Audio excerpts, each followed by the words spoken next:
बिस्मिल्लाहिर्रहमानिर्रहीम अस्सलाम वालेकुम नाज़रीन, आप देख रहे हैं प्रोग्राम असल बात में आपका मेज़बान मोहम्मद अरसलान फ़ारूक। नाज़रीन, मुल्क में रुपया मुसलसल गिर रहा है, डॉलर की कीमत में मुसलसल इजाफा हो रहा है और ये तकरीबन 168 रुपये तक पहुंच चुका है।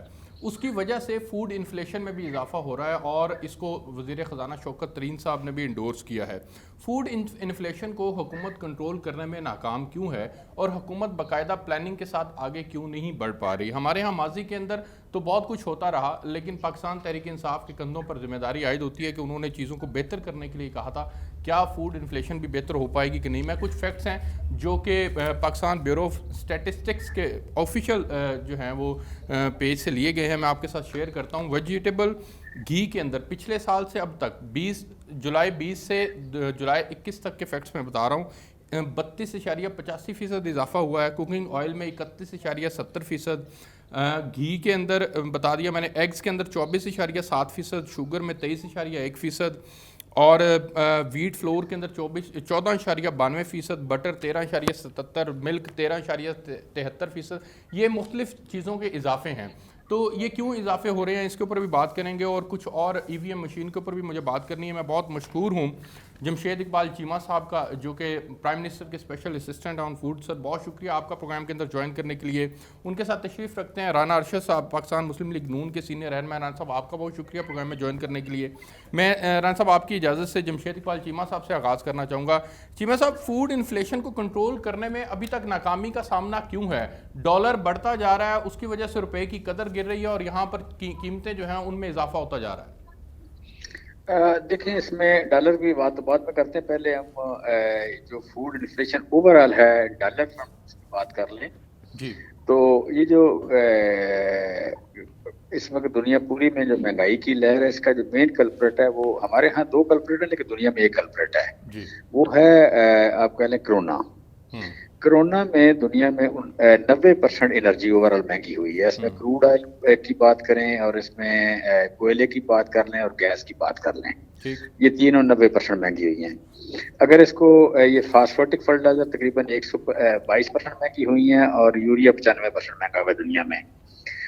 फिर हम एडिबल ऑयल की बात कर लें, खाने के तेल की या घी की, तो ये ऑलमोस्ट कुछ 60 to 70%, मतलब कुछ जो है जैसे आप कह लें कि ये वाला है सोयाबीन, ये कुछ 60% है, और ये दूसरा जो है पाम ऑयल वगैरह, ये कुछ 70% के लगभग ये महंगा हुआ है। फिर आपका जो गंदम है, ये दुनिया में कुछ 34% महंगी हुई है जी। फिर चीनी को ऑलमोस्ट कुछ 40% महंगी हुई है।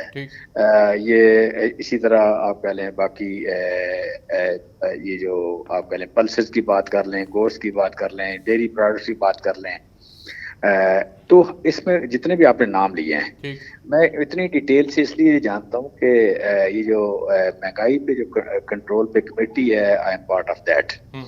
तो मुझे एक एक इस खित्ते के, पूरे खित्ते के या पूरी दुनिया के एक एक प्रोडक्ट का, माच से शुरू करें, दाल से शुरू करें, घी से शुरू करें, तेल से शुरू करें, दूध से शुरू करें, मैं मतलब एक्चुअल डाटा है, लिहाजा आप पहले कोई ऐसी कोई तुक्का शुक्का मारने का मेरा मूड को नहीं है। तो मैं आपके चैनल के तवज्जुह से आपने बड़ा शुक्रिया, आपने इनवाइट किया, तो मैं आपको बताना चाह रहा हूँ, आवाम को भी प्राइज करना चाह रहा हूँ कि इसमें जितने भी आपने नाम लिए हैं चीजों के, इतनी महंगी हुई हैं, ये 13%, 15%, 34%, 32% ये आपने नाम लिए हैं, ठीक है। दुनिया में ये महंगी हुई हैं चीजें 34% से लेके स्वाय बीफ 10% महंगा हुआ दुनिया में। बाकी 34% से लेके ये महंगे हुए 74% तक। अच्छा, ये 34 और 74 के दरमियान आपका तेल भी और अपना ग्रेन्स भी और एडिबल ऑयल भी और फ्रूट्स एंड वेजिटेबल भी, ये है महंगा। हमारे यहाँ ये सारी चीजें इससे कम महंगी हुई हैं जी। ठीक। वो उसकी बुनियादी वजह कि हमारी जो ज़राअत में जो हमारी परफॉर्मेंस थी वो पिछले साल बहुत अच्छी रही माशाल्लाह, कि हमारी जो लोकल प्रोडक्शन ज्यादा थी। ज़राअत के अंदर परफॉर्मेंस की अगर बात करें तो उसमें सिर्फ एक को अगर एग्जांपल बनाएं, वो है गंदम हमारे यहाँ पिछले साल बम्पर क्रॉप हुई सर, इस साल सॉरी बम्पर क्रॉप हुई, लेकिन इसके बावजूद अभी तक गंदम की कीमत कम होने का नाम नहीं ले रही, आपको बाहर से मंगवानी पड़ रही है। उसकी क्या वजह है? देखिए, पहली बात तो ये कि गंदम हमारे यहाँ जो गंदम की जो कंजम्पशन है वो है 115 किलो पर कैपिटा। हमारे पास 22 करोड़ लोग हैं, 115 किलो के हिसाब से बात करें तो 25 मिलियन टन 2.5 करोड़ टन गंदम खाते हैं, 12 लाख टन हम सीड डालते हैं, ये टोटल बनती 26.2 मिलियन टन। ठीक है। हमारे पास जो प्रोडक्शन हुई है गंदम की 27.5 मिलियन टन पैदा हुई है और 7 लाख टन हमारे पास पिछले साल की मौजूद थी। ये दोनों मिला के 26.2 मिलियन टन 28.2 मिलियन टन हमारे पास अवेलेबल है गंदम, जबकि हमारी जरूरत 26.2 है, यानी 2 मिलियन टन 20 लाख टन हमारे पास हर जरूरत से गंदम ज्यादा है। ठीक हो गया। लेकिन यहाँ पे रिवाज नहीं था पहले, अब 22 करोड़ लोग हैं, यहाँ होना ही चाहिए। दुनिया में रिवाज है एक स्ट्रेटेजिक रिजर्व रखें आप 120 दिन के, यानी 4 महीनों के आप कोई भी चीज मिनिमम लेवल जब इन्वेंट्री का हो तो 4 महीनों की हो, तब आप प्राइस को मैनेज कर सकते हैं। अब हम चाह रहे हैं कि हमने प्राइस को जिसे कहते हैं ना कि वन टाइम इस इशू को एड्रेस करने जा रहे हैं। अच्छा। वन टाइम एड्रेस करने में जितनी बड़ी कमोडिटीज हैं उनकी 120 दिन की हम इन्वेंट्री बिल्ड कर रहे हैं।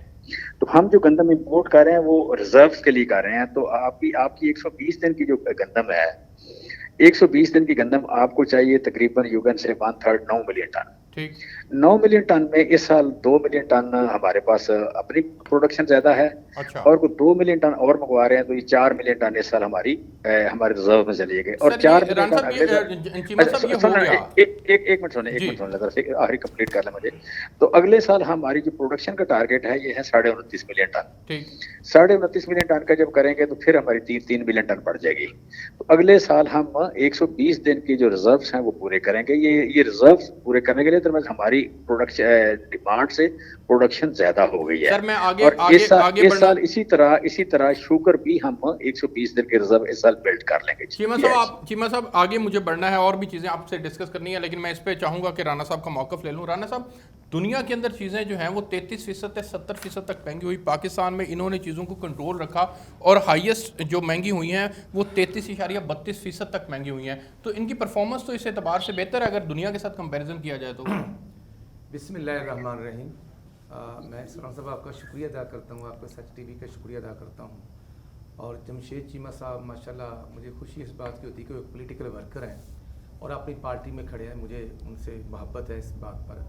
बाकी बात ये है कि जब हम ये बात करते हैं, जब Imran Khan as a opposition leader ये बात करते थे कि डॉलर 1 रुपये महंगा हो तो वज़ीर आज़म चोर होता है, तो विद इन 2 वीक 153 या 154 से आपने खुद ही फरमाया कि 168 रुपये डॉलर बढ़ गया। इसमें गरीब का क्या कसूर है, इसमें अपोजिशन का क्या कसूर है? इसमें गवर्नमेंट की डिलीवरेंस और इंटरनल और एक्सटर्नल इश्यूज जो गवर्नमेंट टेकअप करती है। 14 रुपये डॉलर महंगा होने से मेरे मुल्क के तकरीबन 2000 से लेकर मैं समझता हूँ 2200 अरब रुपये कर्ज़ों में इजाफा हो गया डॉलर की कीमत बढ़ने से। और फिर मैं अर्ज़ करता हूँ कि अगर वज़ीर आज़म को भी टीवी से पता चले कि डॉलर की कीमत बढ़ गई है, और उसके बाद जब इस वीक ओगरा ने 5 रुपये फी पेट्रोल की कीमत कम करने की समरी मूव की, और पहले हमेशा कहा जाता था कि ये ओगरा की तरफ से कीमतें बढ़ती हैं, तो फिर पेट्रोल की कीमत कितनी कम हुई है? 1.5 रुपये। पेट्रोल की 1.5 रुपये कीमत कम करने के बाद मोस्टली जो देहाती एरिए के पेट्रोल पंप हैं या ऑयल की जो एजेंसीज हैं वहाँ कीमतों में फर्क नहीं पड़ा। देखें, इसमें आप उस वक्त को भी तो सोचे ना जब ओगरा कहता है कि जनाब कीमतें बढ़ा दें और हुकूमत नहीं बढ़ाती, फिर दोनों बातें आ जाती हैं ना। इसलिए मैं कहता हूँ कि ओगरा को के खाते में इल्ज़ाम लगाना, और फिर अगर एक ओगरा की रिकमेंडेशन आई है तो उस पर बादशाह सलामत ने अमल नहीं किया। कहने का मतलब ये है कि अगर 1.5 रुपये पेट्रोल कम किया तो 5 रुपये LPG फी किलो बढ़ा दी, ठीक, और 60 से 70 रुपये घरेलू सिलेंडर की कीमत में इजाफा हुआ। और फिर माशाल्लाह आप भी मुझसे ज़्यादा समझते हैं कि जो कल कीमत 20 किलो आटे की कीमत जो 30 रुपये बढ़ी है और कुछ जगह पर वो 50 रुपये तक चले गई है, तो जब 2700 रुपये मन आटे की कीमत गवर्नमेंट की तरफ से होगी तो फिर दुकानदार ने भी प्रॉफिट लेना है।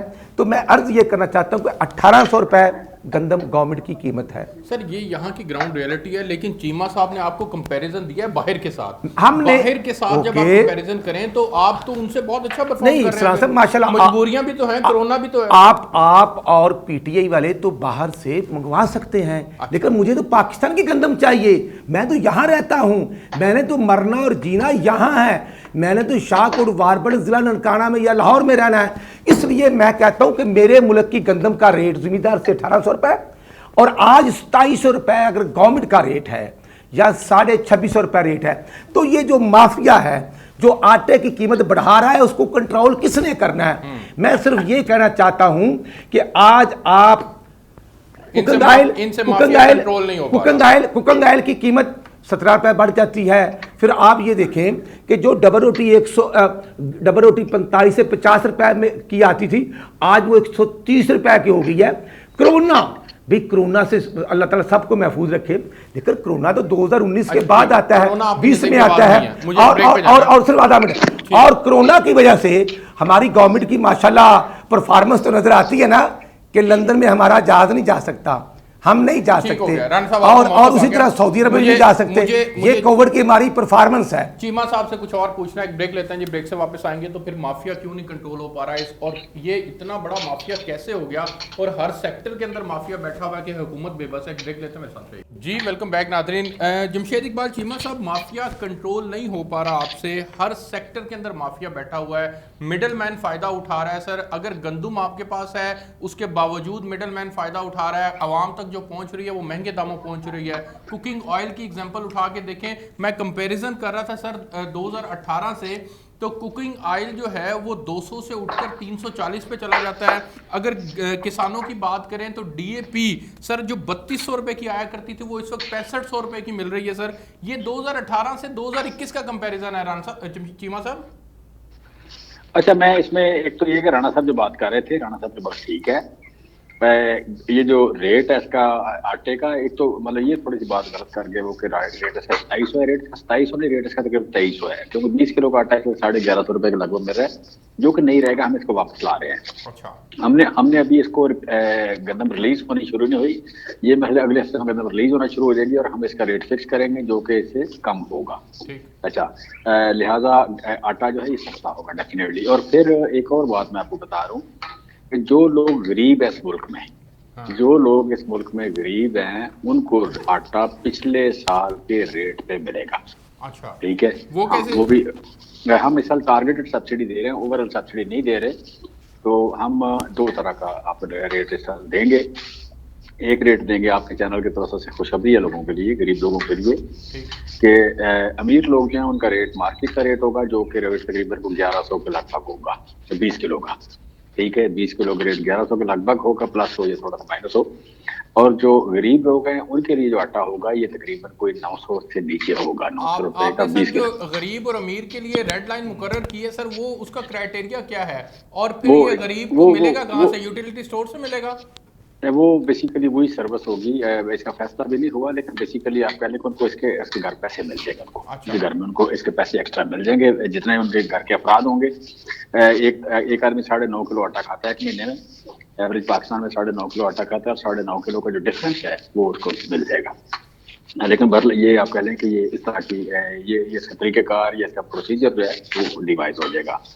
बट फूड में आटा स्पेशली गरीबों के लिए महंगा नहीं होगा। दूसरी जो बात इसमें है कि जो रेट होगा आम आवाम के लिए भी, अमीरों के लिए भी, और राणा साहब जो बहुत अमीर हैं इनके लिए भी रेट होगा वो 2200 रुपए का लगभग होगा। अच्छा। इससे ज्यादा नहीं, वो मन की बात करो, 20 किलो का आटा जो 1100 रुपए लगभग होगा। अच्छा। ठीक है, और दूसरी बात जो है कि इसमें, तीसरी बात इसमें यह है कि आपने घी की बात की है, तो घी सर 330 नहीं है, 90% जो मार्केट है वो आप कह लें कि डिफरेंट कंपनियों के जो यहाँ पे ब्रांडेड घी है वो 10% का मार्केट शेयर है।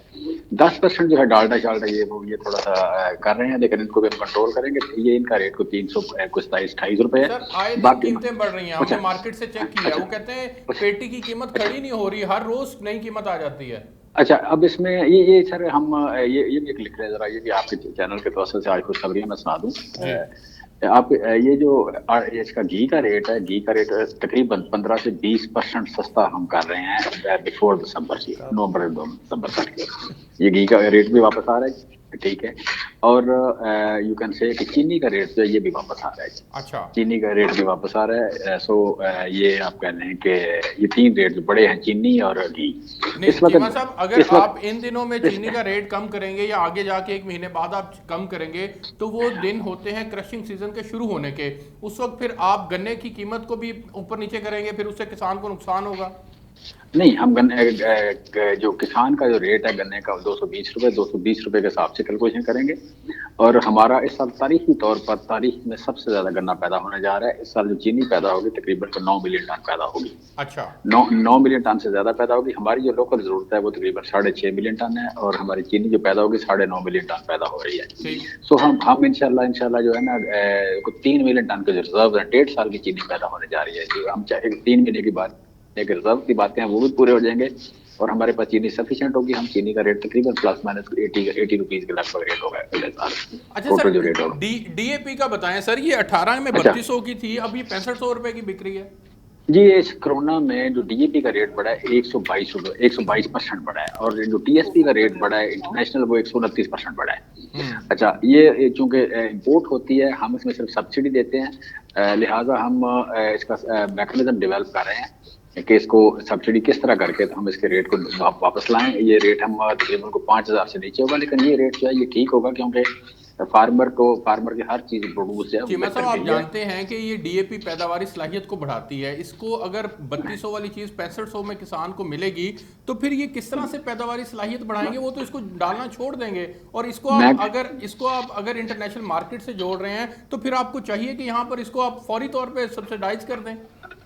मैं कह रहा हूँ, मैं अब थोड़ा गौर करें, मैं कह रहा हूँ कि इसका रेट 129% बढ़ा है, 122% बढ़ा है, लेकिन हम इसको इस रेट पे नहीं रहने देंगे, इसको सब्सिडाइज करेंगे और इसकी डिमांड बढ़ेगी इंशाल्लाह।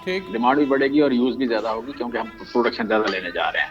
अच्छा, लिहाजा फार्मर के दूसरी बात यह है कि रेट जिस तरह है दुनिया में जी, फार्मर इसको डालता रहेगा इंशाल्लाह, क्योंकि इसकी प्रोड्यूस का रेट उसका ज्यादा हो गया है। प्रोड्यूस का जब रेट ज्यादा हो गया तो फिर उसको इतनी परेशानी नहीं है जितनी आपको बाजार नजर आती है।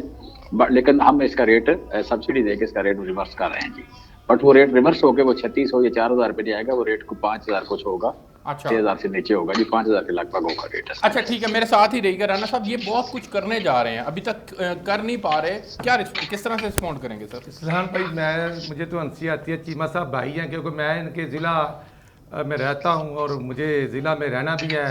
वारबटन, ननकाना और माशाल्लाह सबसे बड़े मेरे भाई जिम्मेदार हैं। तो मैं तो अर्ज ये करूँगा कि मैं कल वारबटन में था, यकीन करें। अच्छा, इसलिए कि जो 2500 की डीएपी की बोरी थी और उस पर भी 500 रुपये सब्सिडी गवर्नमेंट देती थी, मिलते थे। अब वो 7000 को क्रॉस कर गई है। 7000 को कंपैरिजन करें, 6500 चलो 6500 मान लें। 6500 का मतलब ये है कि 2500 और 6500 में फर्क जो है वो 4000 का आता है। और यूरिया की कीमत, और फिर उससे बढ़कर जो मियां नवाशी साहब के वक्त में ट्यूबवेल का सरकारी बिजली का रेट 5 रुपये 35 पैसे था, वो अब गालपन 14 रुपये 15 रुपये, और 7 बजे से लेकर 11 बजे तक वो 25 रुपये को क्रॉस कर चुका है। तो आज जिम्मेदार परेशान है डे बाई डे।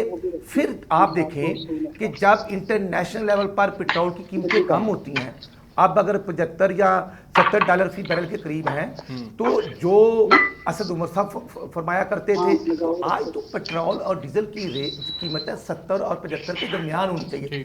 40 रुपए फी लीटर गवर्नमेंट लेवीज और दीगर टैक्स ले रही है फी लीटर पर। तो मैं अर्ज करना चाहता हूँ कि ये जिम्मेदार को फैसिलिटेट करें।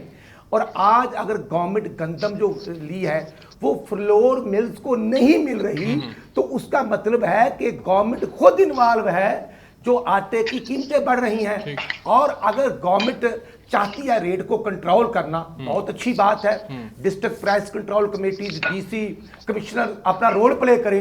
तो फिर जो माफिया सर, वो डीसी खानेवाल की आपने लगता ऑडियो सुनी नहीं है सर। उसमें मैं चीमा साहब से भी पूछूंगा। वो मजिस्ट्रेट्स को कह रहे हैं कि जनाब हर आदमी कम से कम 5 पर्चे कटवाएगा और 80,000 रुपये जुर्माना वो भरेगा, अदरवाइज वो अपने आप को इस जिले से अलहदा समझे। ये कीमतों को कंट्रोल करने का तरीकेकार है। मैं इसी तरफ आना चाहता हूँ। मैं खुद एक पॉलिटिकल वर्कर हूँ और मैं सिर्फ अर्ज यही करना चाहता हूँ कि लाहौर के सीटीओ जो ट्रैफिक पुलिस को कंट्रोल करते हैं उनकी डायरेक्शन है वार्डन को कि आपने मिनिमम 10 या 5 एरिया वाइज और इससे ज़्यादा आपने चालान करने हैं। एक गरीब रक्शे वाला, एक मोटर बाइक वाला स्टूडेंट जिसकी जेब में 50 रुपए हैं और उसको 500, 300, 700 जब उसको चालान किया जाता है। और मुझे तो मेरे चीमा साहब भाई हैं, चीमा साहब ये मैं अभी प्रोग्राम के लिए आ रहा था, मेरा ड्राइवर गाड़ी में बैठा था, मैं सामने दफ्तर में गया था, तो गाड़ी में ड्राइवर होने के बावजूद चाओ यतीम खाने में सीटीओ ने, ट्रैफिक वाले ने मेरी गाड़ी का चालान किया। उसने बताया कि ये राना अरशद, मैं ड्राइवर हूँ, वो आगे दफ्तर में गया, अभी आ रहे हैं। उसने कहा हाँ इसीलिए चालान कर रहा हूँ। ये आज की 30 तारीख है और ये सदर की है और ये 30/9 की है, ये नवाकोट गोल्डन मार्केट के बाहर की आज की है। अगर ये स्टेटस हो जाएगा, अगर पॉलिटिकल वर्कर्स को इस तरह हम तज़हीक करेंगे और ऑफिसर, अदरवाइज गाड़ी में ड्राइवर ना होता, रोड ब्लॉक होता तो कोई बात नहीं, मेरा भी चालान होना चाहिए था। और मेरा ड्राइवर बैठा है और मैं एक चीज़ साथ ही दुकान से लेने गया हूँ, तो उसने कहा, तो उसने चालान कर दिया और ये चालान हाथ में पकड़ा दिया और मेरे ड्राइवर का शनाख्ती कार्ड ले गया। वो इशू नहीं है चालान का, तरीक़ेकार जो है मैं समझता हूँ कि मैं भी एक पाकिस्तानी शहरी हूँ। और जो आपने बात की एक ज़िले के डीसीओ की, हर ज़िले में यही टारगेट दिया जा रहा है कि छोटे दुकानदार के चालान हो रहे हैं। अगर उसका 4 लाख का सामान है, 20,000, 25,000, 10,000 का उसका चालान करके मुकदमा दर्ज किया। मैं सिर्फ अर्ज ये करना चाहता हूँ कि चीमा साहब माशाल्लाह खुद इन चीज़ों को समझते हैं। चीमा साहब जो चीज़ों जो मैं समझता हूँ कि मार्केट के रेट्स होते हैं, अगर उनको कंट्रोल किया जाए तो डिस्ट्रिक्ट प्राइस कंट्रोल कमेटी जो रेट मुकर करते हैं उन पर अमल होना चाहिए। बिल्कुल ठीक है। मुझे एक ब्रेक पे जाना है, मैं ब्रेक से वापस आता हूं। तो फिर चीमा साहब आपने आखिर के अंदर रिस्पॉन्ड करना है कि इस महंगाई को कंट्रोल करने के लिए क्या ये तरीक़ेकार है कि अब मजिस्ट्रेट्स को टारगेट दिया जाएगा कि वो हर सूरत चालान करें, हर सूरत जुर्माने लोगों से लें, अदरवाइज उनको ज़िला बदर कर दिया जाएगा। और ये राना साहब का चालान मेरे हाथ में है जी, ये आज की डेट का चालान है, वाकई ये चालान हुआ हुआ है। खैर ये तो राना साहब और चीमा साहब का आपस का मामला है, लेकिन मैं चीमा साहब आपसे पूछूंगा कि महंगाई कंट्रोल करने के लिए सर क्या अब ये तरीक़ाकार अपनाया जाएगा? एक ब्रेक लेते हैं, मेरे साथ हुए जी। वेलकम बैक नाज़रीन। जमशेद इकबाल चीमा साहब, सर एक तो ये बताइएगा कि हुकूमत के पास महंगाई को कंट्रोल करने का क्या तरीक़ेकार है? क्या मजिस्ट्रेट्स के जरिए से चालान कर महंगाई कंट्रोल होगी या पीछे रूट कोज को आप देखेंगे और उस तरफ से मसाइल को हल करने की कोशिश करेंगे? इसमें तो सच्ची बात है, हमें आपकी मदद की जरूरत है। मेरा मीडिया से गुजारिश ये है कि मीडिया को एक स्टांस है। कभी आपको हमदर्दी हो जाती है कंज्यूमर से और कभी हो जाती है दुकानदार से। अच्छा, हम कंज्यूमर बेस्ड, कंज्यूमर सेंट्रिक होकर बात करें, ठीक है। हमने रखा है, टारगेट रखा है कि जी जो थोक का रेट है, थोक के रेट से 20% से ज्यादा किसी चीज में मुनाफा ना हो, ठीक है, उसको सामने रख के जो डिस्ट्रिक्ट ने प्राइस निकलती है, उस प्राइस से जो भी ऊपर बेचे उसका चालान 1 रुपए का हो, 10 रुपए का हो, 20,000 का हो, वो बाड़ा हो, बहुत गरीब हो, नंगा हो, जो कुछ भी है। नहीं चीमा साहब मुझे ये बताएं, आपको लगता है कि ये जो छोटा दुकानदार है ये ज्यादा चार्ज करता है या वो जिससे खरीद रहा है वो पिछला माफिया जो है वो महंगे दामों बेचता है उसको? नहीं आप सिंपल ना इसमें ना देखें, फ्रैंकली मैं आपको बात कानून की करें, सिर्फ इसमें छोटा बड़ा ना करें। चालान मेरा हुआ है या राना अरशद साहब का हुआ है, चालान बड़े का हुआ है ये छोटे का हुआ है, ये सोशल इशू नहीं है, ये कानून का इशू है। मतलब हम कानून की बात करें, ये सोशल ना करें कि जी बड़े आदमी का चालान हुआ कि छोटे का हुआ। ये वो बड़ा गरीब है, वो रक्शे वाला गरीब है, तो रक्शे वाला अगर इशारा तोड़ेगा तो उसका होना चाहिए, अगर कार वाला तोड़ेगा तो उसका होना चाहिए, पजारो वाला तोड़ेगा उसका होना चाहिए। कानून सबके लिए बराबर। मैं महंगाई को कंट्रोल करने के लिए छोटे दुकानदार की बात कर रहा हूँ। यार छोटे वाली क्यों बात करते हैं? जो कानून तोड़ेगा उसका चालान होना चाहिए, सिंपल सी बात है। अगर एक प्राइस तय है तो प्राइस, अगर प्राइस से कुछ ज्यादा चार्ज करता है, छोटा और बड़ा ना बात करें। बिल्कुल ठीक है, ग्राउंड रियलिटी ये होती है। मेरी अर्ज सुने सर कि आप अगर एक दुकानदार के पास जाते हैं, उसको कहते हैं कि भाई आप गवर्नमेंट रेट के मुताबिक चीज क्यों नहीं बेच रहे, तो वो आगे से कहता है मैं क्या करूं, मुझे पीछे से इस तरह इस रेट पे मिल रही है, तो पीछे मंडी से खरीदनी है ना सर, और मंडी खड़ी है डिमांड एंड सप्लाई की बुनियाद पे। नहीं, मंडी के रेट का और अगले रेट तय होता है। मंडी के रेट देख के ही अगला रेट तय होता है। ये नहीं है कि आप मंडी के रेट को देखे बगैर हम तय करते हैं। हम कोई रेट और तय नहीं करते, हम मंडी के रेट को देख के थोक का रेट में। तो देखिए, गौर करें ना मेरी बात को, हमारा सिस्टम ये बनाया हमने कि मंडी के रेट को थोक रेट से 20% से ज्यादा जहां मुनाफा होगा वो वहां रेड सिग्नल आ जाएगा। रेड सिग्नल आएगा तो उसका डीसी, उसका एसी और वहां दुकानदार तीनों ट्रबल में चले जाएंगे। अगर ठीक, ये सादा सा फार्मूला है। लिहाजा ये जो बात है ना जी, आप बिला वजह हमारी जरूरत आपसे ये, अपना रिक्वेस्ट आपसे ये है कि आप कंज्यूमर के साथ खड़े हों। फिर यहाँ बार बार ये ना करें कि जी किसी को सामने लाके जी तो चलान हो गया तो गरीब माड़ा है तो मेरे से सौदा इतना थोड़ा है तो ये है तो वो है। सर गुजारिश आप मेरा नुक्ता नहीं आप सर, जिस तरह से आप कहते आए हैं, हमेशा से हुकूमत कहती आई है कि उन्हें माफिया का सामना है, माफिया रेट को बढ़ाता है। सर उस माफिया को जिसको आप टैकल नहीं कर पा रहे, वो माफिया ब्लैक में चीजें बेचता है। जब वो ब्लैक में बेचता है सर, वो आपकी भी आंखों से ओझल रह जाती हैं और वो जब एंड कंज्यूमर तक पहुंचती हैं तो वो कई गुना महंगी हो जाती हैं। और जो दुकानदार जिस मोहल्ले की दुकान से वो खरीदी जाती हैं उसका चलान हो जाता है, पिछला माफिया जो है उस तक हाथ नहीं पहुंचता। देखिए मैं इतनी सादा बात आपको नहीं समझा रहा, प्लीज मेरी बात समझें। मैं कह रहा हूं कि हम जब बात करें थोक की जी, थोक में माफिया इन्वॉल्व है या मैं इन्वॉल्व हूं या आप कोई भी इन्वॉल्व है, जब थोक से 20% की बात करें तो फिर बात खत्म हो गई ना। आप खत्म होने इस बात को खत्म होने दें प्लीज, ठीक है। बात है थोक की, थोक के रेट के से 20%, ये बात है, ठीक है। अगर उससे कोई ज्यादा लेता है तो फिर गुर्बत की तरफ ना जाए ना। फिर ये ना कि फलाना गरीब दुकानदार तो मोहल्ले का दुकानदार, छोटा दुकानदार, बड़ा दुकानदार, ये कानून का इशू है। कानून का इशू है तो कानून के इशू के तौर पर डील करने दें।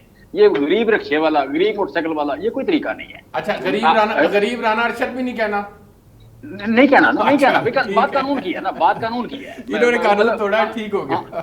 सिंपल सर, कानून को कानून में रहने दें। मतलब अब राणा साहब से मेरी ये रिक्वेस्ट है कि अपोजिशन का भी मैंडेट है इनके पास, ये हमें हेल्प करें, हमें मीडिया हेल्प करे। फिर अब इस मुल्क में देखें, यहाँ एक मेंबर पे मस्जिद बंदा आके बैठता है, कहते हैं जी मैं इस मुल्क के कानून को नहीं मानता। एक ताजर है वो कहते हैं मेरा टैक्स गलत है, मैं टैक्स नहीं देता, ठीक है। एक बंदा कहता है जी मैं गरीब हूँ, मैं अमीर हूँ, मैं रिक्शे वाला हूँ, मैं मोटरसाइकिल, ये नहीं है। कानून तोड़ना जो है, इसको कानून को लागू होने दें इस मुल्क में। बिल्कुल ठीक है, बिल्कुल ठीक है। वक्त खत्म हो गया सर, मेरे पास वक्त खत्म हो गया। मैं आखिर में राणा साहब से का मौका ले लूं। मैं अर्ज करूंगा, आज महंगाई जो है वो 500% बढ़ चुकी है 2.5 साल में। और मेडिसिन जो है वो गवर्नमेंट ने पिछले हफ्ते प्राइम मिनिस्टर साहब ने खुद मेडिसिन की कीमतें बढ़ाई हैं, एलपीजी की कीमतें बढ़ी हैं, पेट्रोल की कीमतें बढ़ी हैं।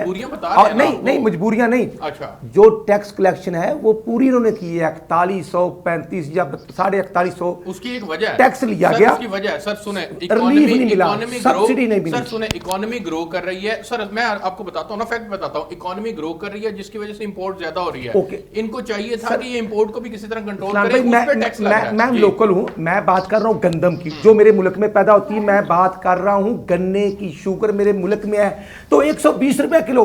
इनके शहजाद अकबर जो भर्ती हुए हैं वो कहते हैं कि 63 रुपए फी किलो चीनी की काश्त आती है, 63 रुपए के बाद उसका 70 रुपए रेट कर दें, फिर वो 115 रुपए क्या होगी, क्योंकि तरीन साहब ने एनआरओ ले लिया है। इसलिए मर्ज करना चाहता हूं कि चीमा साहब मेहरबानी फरमाएं, जब कीमतें बढ़ेंगी, किसान को खाद्य महंगी, बिजली महंगी, बीज महंगा, पेट्रोल महंगा बनेगा, तो फिर गवर्नमेंट का रोल क्या है? इसलिए आज की जो महंगाई है ये गवर्नमेंट की वजह से है और इसके जिम्मेदार गवर्नमेंट वाले हैं। गवर्नमेंट का रोल चीमा साहब मेहरबानी फरमाएं, रिलीफ दे, सब्सिडी दे, गरीब को सब्सिडी देंगे तो कीमतें कंट्रोल होंगी। चीमा साहब आखिरी 30 सेकंड प्लीज। सर हम कंट्रोल करेंगे, राणा साहब की तसल्ली के मुताबिक कंट्रोल करेंगे।